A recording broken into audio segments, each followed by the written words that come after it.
हाय, मैं Dilip तोंडे, mind master और life coach. दोस्तों, हम आज बात करेंगे कि हमारे लाइफ में एटमॉस्फेयर के जरिए यानी संगत के जरिए कैसी रंगत लानी है, कैसे सक्सेस पाना है।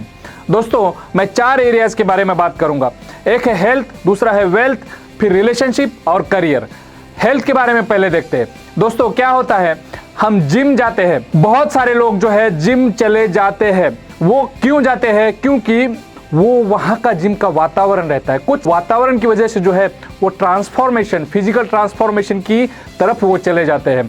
फिर कुछ लोग जो है योगा क्लब ज्वाइन करते हैं, कुछ लोग जो है जुम्बा ज्वाइन करते हैं, उसी की वजह से जो है वो ट्रांसफॉर्मेशन ला लेते हैं। फिर हम बात करेंगे डिसीजेस के बारे में। हेल्थ में डिसीजेस के बारे में बात करेंगे। देखो दोस्तों, पतंजलि योगपीठ जो है वहां पे बहुत सारे लोग जो है उनका जो है पूरा ट्रांसफॉर्मेशन हो जाता है।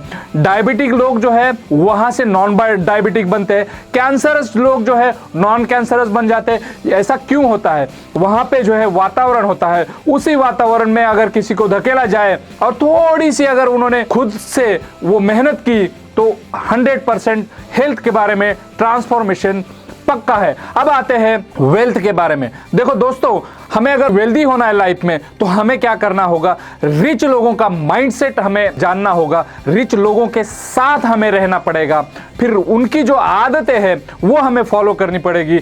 फिर उसके बाद जो है हमें कुछ स्ट्रैटेजी जिंदगी में लानी पड़ेगी। मनी को वैल्यू करना पड़ेगा, मनी को रेस्पेक्ट करना पड़ेगा। अब ये स्ट्रैटेजी में हम देखते हैं कि हम पहले क्या सोचते थे, जितना हमें मंथली इनकम आता है उसमें से पहले एक्सपेंसेस को हम घटा देते थे, जो बाकी बचता है उसमें से हम इन्वेस्टमेंट करेंगे। इसी तरीके का हमारा ट्रेडिशनल माइंडसेट होता था। इस माइंडसेट से हम कभी भी जिंदगी में अमीर नहीं होंगे। दोस्तों, हमें क्या करना है इसमें? हमें पहले जो भी मंथली इनकम हमें आता है उसमें पहले सोचना है कि मिनिमम मैं 50% जो है इन्वेस्टमेंट करूं और उसमें से जो बाद में जो बचता है 50% के बाद उसमें से हमें जो बाकी के खर्चे हैं वो मैनेज करने हैं। इसी से आप अमीर बनते रहोगे। अब आइए थर्ड पॉइंट देख लेते हैं। दोस्तों, थर्ड पॉइंट में है रिलेशनशिप। दोस्तों, हम बहुत देखते हैं आजकल की दुनिया में डिवोर्सेस बहुत होते हैं।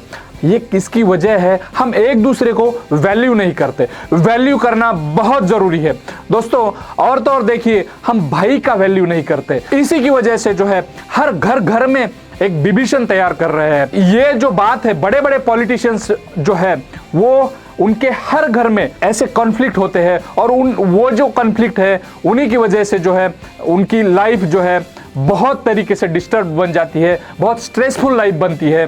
देखो दोस्तों, अगर हमें इन चीज़ों पे अगर विन करना है, इन चीज़ों को आगे लेके जाना है तो हमें इन चीज़ों पे काम करना पड़ेगा। हर किसी को वैल्यू देना पड़ेगा, हर किसी को ईगो है उसको शांत करना पड़ेगा और हमारे ईगो को बाजू में रख के हमें एक पहल आगे लेनी पड़ेगी। जब तक आप पहल नहीं करोगे दूसरे वाले कभी पहल नहीं करेंगे।